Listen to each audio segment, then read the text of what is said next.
Urgence, messieurs.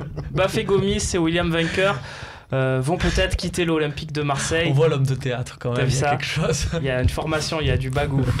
Messieurs, je vous propose pour lancer cette partie d'écouter Rudy Garcia qui nous a fait, j'allais dire une Rudy Garcia, c'est-à-dire à la fin d'un match, jamais vraiment très lucide Rudy, ou est-ce que c'est que de la com? C'est aussi ça Rudy Garcia, écoutez. Ce soir, celui qui nous a permis de marquer 5 buts, qui a permis à Max Lopez de faire un doublé et à Flotovan de marquer 3 buts, c'est Bafé Gomis et c'est personne d'autre. C'est le retour de Bafé qui nous a permis d'avoir un point de fixation. Regardez le deuxième but de Max Lopez. C'est lui qui remise, je crois peut-être pour ou Morgan Sanson qui centre après au deuxième poteau.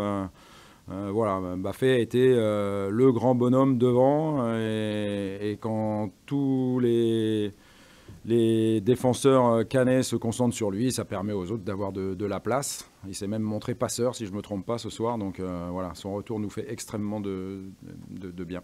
Extrêmement de bien, messieurs.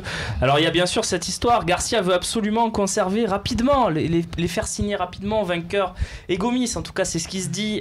Et puis il y a la direction qui joue la montre, qui prend son temps.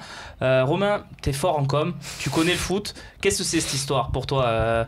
C'est vraiment de la com pour les garder mobilisés jusqu'à la fin de saison ou il y a vraiment cette envie de Garcia de les garder? Si tu veux que les garder mobilisés jusqu'à la fin, c'est la meilleure des choses à faire. Là, c'est une stratégie bon flic, méchant flic, avec dans le rôle du méchant la direction qui veut attendre, pragmatique, et dans le rôle du bon flic, Garcia qui crie tout haut, mais moi je vais me battre pour vous auprès de la direction. Ça veut pas dire que Garcia il veut forcément, parce que derrière j'ai vu des commentaires, si c'est ça, il faut pas laisser le recrutement à Garcia et tout. Et si ça se trouve, c'est juste. Mais ça, on va l'avoir beaucoup cet été. Hein. C'est Garcia qui a choisi ce joueur. C'est toujours pareil. De toute façon, on l'avait eu à l'époque avec Deschamps. Souviens-toi à l'époque d'Nkoulou, quand il est recruté, les 2 premiers matchs où il est pas bon, c'est un choix de Deschamps. Et puis quand il commence à devenir monstrueux, non mais c'est pas Deschamps, il y avait eu un travail en amont. Il y a eu les joueurs de Bielsa aussi, et ceux qui n'étaient pas de Bielsa. C'est toujours un peu la même chose. Très bien. Donc quel est ton avis en fait pour conclure, Romain? Moi mon avis c'est qu'on est dans la com totale, mais que si c'est vraiment la position de Garcia et c'est vraiment la position de la direction de l'OM, félicitations aux dirigeants de l'OM sur le coup, parce que évidemment il faut attendre pour négocier les contrats. Faut pas oublier que Vainqueur et Gomis ont aujourd'hui une partie de leur salaire payée par leur club, à savoir l'AS Roma et Swansea. Quand il va falloir signer, ils vont vouloir négocier un gros contrat, ça va pas être la même. Gaëtan sur Facebook, Garcia veut garder Gomis ne veut pas être numéro 2, possible 4-4-2, Max, c'est comme ça que tu vois les choses? Possible, on peut tout envisager, mais moi j'ai un avis plutôt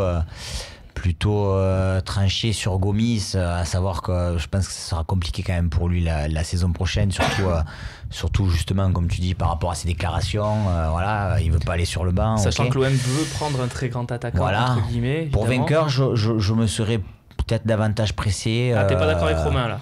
Mais c'est pas une question d'être d'accord ou pas d'accord, c'est surtout que j'ai un peu peur qu'on puisse le faire piquer aussi, parce que je trouve quand même que c'est un excellent milieu de terrain et j'aurais voulu que l'OM assure, mais bien plus tôt, quoi, tu vois, pour qu'on verrouille ce dossier-là. Joanna qui est d'accord avec toi, vas-y, n'hésite pas à intervenir. Non, tout à fait d'accord, parce que pour moi, Vainqueur, sans faire le Marseillais, pour moi, ça fait partie des 3 meilleurs milieux défensifs de France, et à mon échelle, j'arrive pas à comprendre pourquoi on prend autant de temps pour faire signer Vainqueur à l'OM. Qu'est-ce qu'il y a, Romain?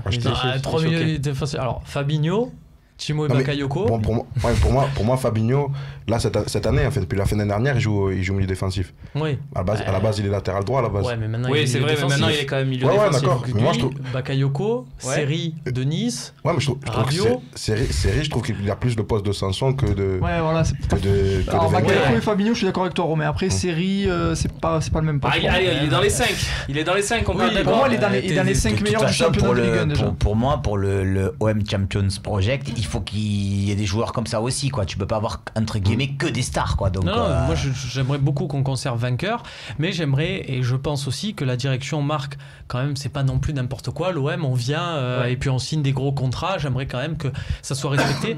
Concernant Gomis, qui te dit que Gomis c'est pas aussi de la com, son interview où il dit je veux pas être doublure? Évidemment, parce que de dire je veux pas être doublure, c'est le meilleur moyen de signer un gros contrat en disant à la fin je veux bien être doublure, Mais mets-moi un petit chèque. C'est pas faux. Voilà. Bastien, ton avis pour finir cette partie? Oui, moi je suis.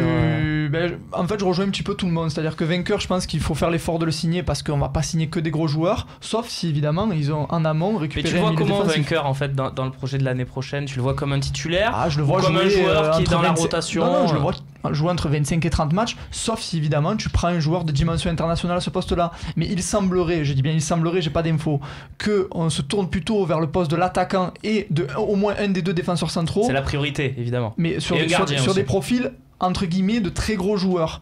Au milieu, étant donné qu'on a quand même une base assez correcte cette saison, on se projetterait plutôt vers des joueurs, des bons joueurs, mais qui pourraient s'adapter dans ce milieu-là. Je dis bien, j'ai pas d'infos. Non, je dis juste ce que je ressens. C'est le défenseur central et l'attaquant, les deux dossiers. Partant de là, je pense que vainqueur, tu l'as dans ton effectif. Parce qu'on va y venir au défenseur central. Vainqueur, tu l'as dans ton effectif. Il fait une belle saison. C'est un garçon qui a une hygiène de vie irréprochable, qui va travailler sans faire de vagues, on va dire. Moi, je pense qu'il faut saisir l'opportunité. Après, Gomis, on en avait parlé dans d'autres émissions. Pour finir, moi, ne serait-ce que pour une question de profil, je pense qu'il ne peut pas être doublure. Messieurs, c'est bon ou vous avez encore quelque chose à rajouter? Très bien, on passe à la Gambardella. On reviendra sur le mercato tout à l'heure et la défense centrale où on se cherchera un patron. Voilà, c'est pour ça que je disais parce qu'il va y avoir peut-être un patron et un adjoint dans cette défense centrale. On passe tout de suite à un adjudant, à la défense. Non, pas à la défense, à la Gambardella. C'est parti.